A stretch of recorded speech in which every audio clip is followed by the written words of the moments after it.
जय श्री राम दोस्तों, आप सभी का फिर से स्वागत है एक और नई कथा के साथ। और मैं भगवान से प्रार्थना करता हूं कि आप और आपका परिवार हमेशा स्वस्थ रहे, मस्त रहे। तो दोस्तों, कथा को शुरू करने से पहले आपने मेरे चैनल को अभी तक सब्सक्राइब नहीं किया हो तो इसे सब्सक्राइब कर लें। एक और बात, 4-5 दिन जो हमारी ये कथा या कहानी जो नहीं डाली गई, उसका कारण ये है कि मैं महाकुंभ गया था प्रयागराज और काशी विश्वनाथ, और उसके बाद विंध्येश्वरी देवी मंदिर जो मिर्ज़ापुर डिस्ट्रिक्ट में विराजमान है। कथा को शुरू करते हैं। भगवान कृष्ण क्यों बने थे अर्जुन के सारथी? पीताम्बरधारी चक्रधर भगवान श्री कृष्ण महाभारत युद्ध में सारथी की भूमिका में थे।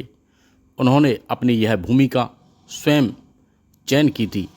अपने सुदर्शन चक्र से समस्त सृष्टि को क्षण भर में मुट्ठी भर राख बनाकर उड़ा देने वाले अथवा समस्त सृष्टि के पालनकर्ता भगवान श्री कृष्ण महाभारत में अपने प्रिय सखा धनुर्धारी अर्जुन के सारथी बने थे। इस बात से अर्जुन को बड़ी ही अटपटा लग रहा था कि उसके प्रिय सखा कृष्ण रथ को हाँकेंगे। सारथी की भूमिका ही नहीं अपितु महाभारत रूपी महायुद्ध की पटकथा भी उन्हीं के द्वारा लिखी गई थी, और युद्ध से पहले ही अधर्म का अंत एवं धर्म की विजय वह सुनिश्चित कर चुके थे। उसके बाद भी उनका सारथी की भूमिका को चुनना अर्जुन को असहज कर देने वाला था। भगवान कृष्ण सारथी के संपूर्ण कर्म कर रहे थे। एक सारथी की भांति वह सर्वप्रथम पांडुपुत्र अर्जुन को रथ में सम्मान के साथ चढ़ाने के साथ स्वयं आरूढ़ होते थे और अर्जुन के आदेश की प्रतीक्षा करते थे। हालांकि अर्जुन उन्हीं के आशीर्वाद एवं मार्गदर्शन के अनुरूप चलते थे, परंतु भगवान श्री कृष्ण अपने इस अभिनय का संपूर्ण समर्पण के साथ निर्वहन करते थे।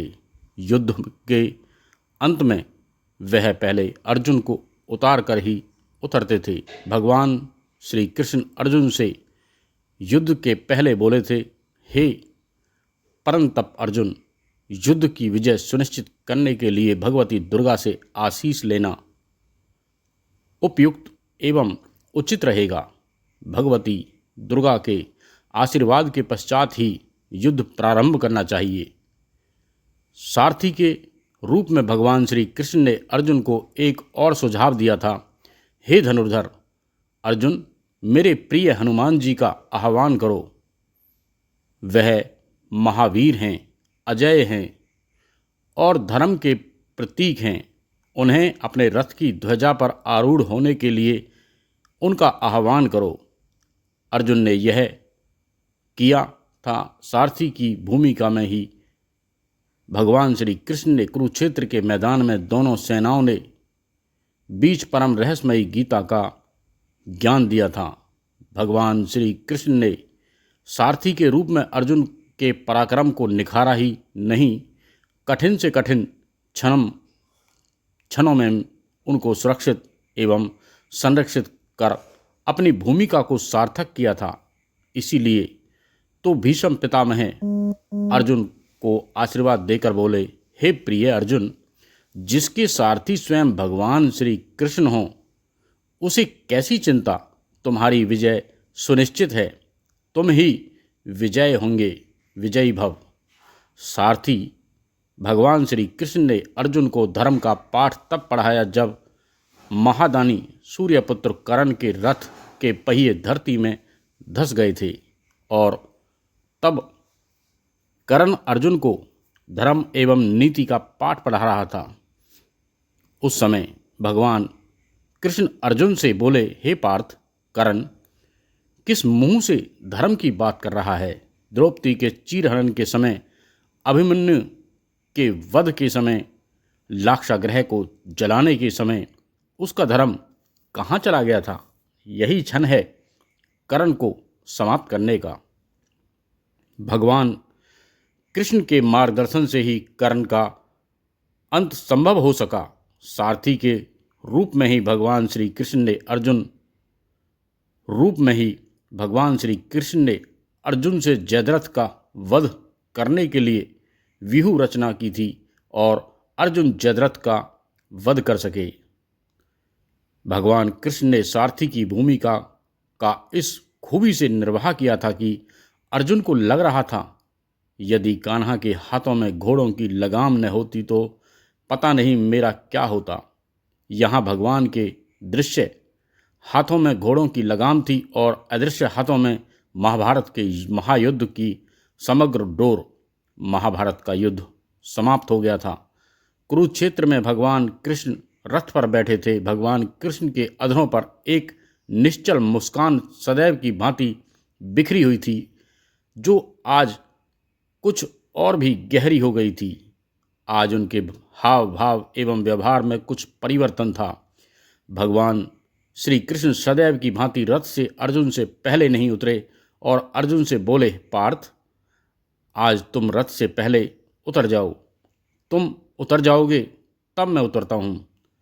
यह सुनकर अर्जुन को कुछ अटपटा सा लगा।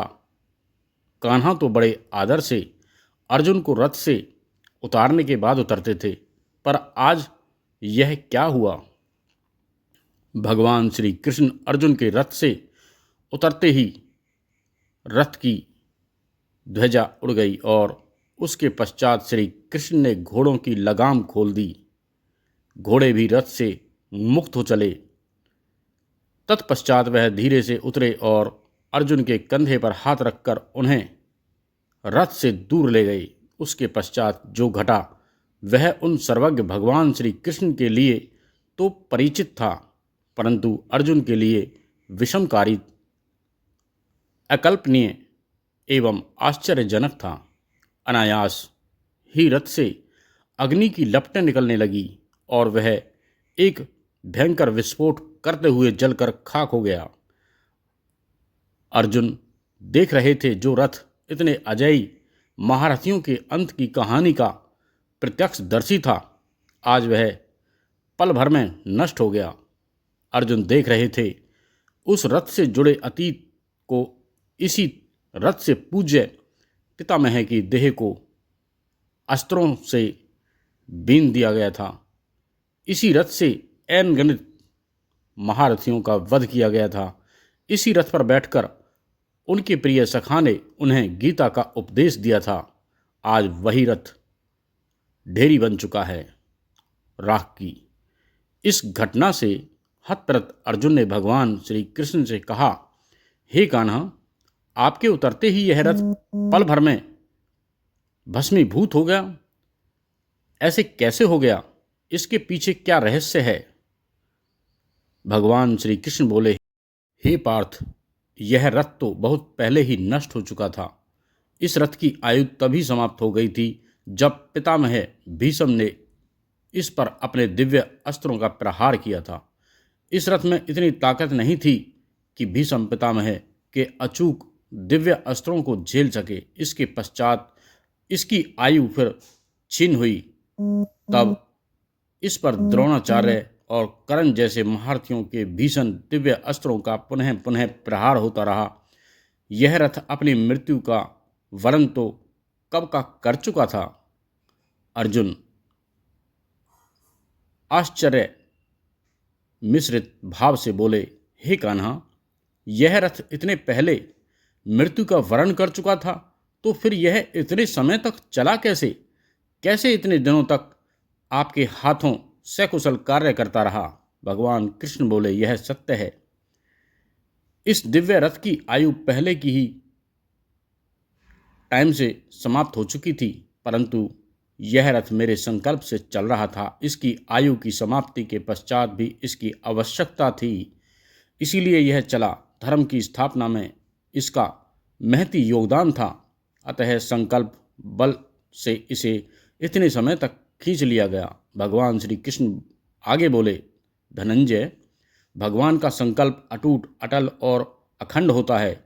यह संकल्प संपूर्ण सृष्टि में जहाँ कहीं भी लग जाता है वहाँ अपना प्रभाव दिखाता है और यह प्रभाव संदेह से परे अवश्य ही पूर्ण परिणाम देने वाला होता है। जैसे ही संकल्प पूर्ण होता है, संकल्प की शक्ति वापस भगवान के पास चली जाती है और उसका समय एवं प्रभाव समाप्त हो जाता है। ठीक इसी भांति इस रथ पर मेरा संकल्प बल कार्य कर रहा था और उसके समाप्त होते ही जो हुआ वह तुमने देखा। भगवान श्री कृष्ण आगे बोले, इसीलिए हे अर्जुन, हम सबको भगवान के हाथों यंत्र बनकर अपना कार्य करना चाहिए। यंत्र का कार्य होता है यंत्र के हाथों में अपना सर्वस्व समर्पण कर देना और उसके आदेशों का पालन करना। इससे कर्तापन का अहंकार समाप्त हो जाता है और जीवन का विकास होता है। जिसका जितना योगदान है उतना ही करना चाहिए और शेष यंत्री के हाथों में छोड़ देना चाहिए। यही जीवन के विकास का रहस्य है। चलो अपने शिविर की ओर चलें। भगवान श्री कृष्ण को अर्जुन पैदल ही शिविर की ओर बढ़ गए। तो दोस्तों, आपको ये कथा पसंद आई हो तो इसे ज़्यादा से ज़्यादा लोगों में शेयर करें, लाइक करें, कमेंट्स में जय श्री राम लिखें। तो फिर मिलते हैं एक और नई कथा के साथ। जब तक के लिए जय श्री राम।